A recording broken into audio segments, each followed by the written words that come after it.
Hello friend, welcome to technical fix channel. आज की video में हम सीखने वाले हैं कि हम किस तरह से मैकबुक में या किसी भी मैक ऑपरेटिंग सिस्टम में एक न्यू यूज़र अकाउंट किस तरह से बना सकते हैं। तो चलिए वीडियो स्टार्ट करते हैं। आपने सबसे पहले सिस्टम प्रेफरेंसेस को ओपन करना है। जैसे कि मैं यहाँ से सिस्टम प्रेफरेंसेस को ओपन कर लेता हूँ। ओपन करने के बाद आपने यहाँ से यूज़र एंड ग्रुप्स को ओपन करना है।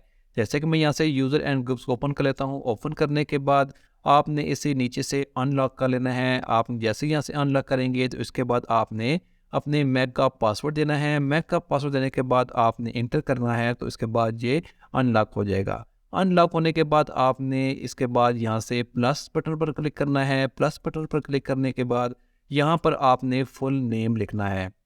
जैसे कि मैं फॉर एग्जांपल यहाँ पर न्यू यूज़र एक नेम लिख देता हूँ। इसके बाद आप ऊपर से अकाउंट को स्टैंडर्ड रखना चाहते हैं तब भी ठीक है, अगर एडमिनिस्ट्रेटर रखना चाहते हैं तब भी ठीक है। मैं फ़िलहाल इसे स्टैंडर्ड ही रहने देता हूँ।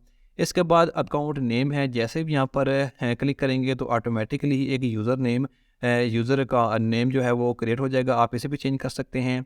और इसके बाद आप यहाँ से इस यूज़र का जो साइन इन पासवर्ड है आपने यहाँ पर दोनों जगहों पर सेम पासवर्ड देना है।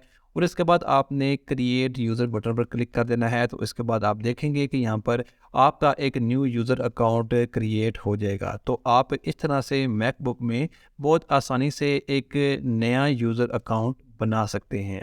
Thanks for watching this video.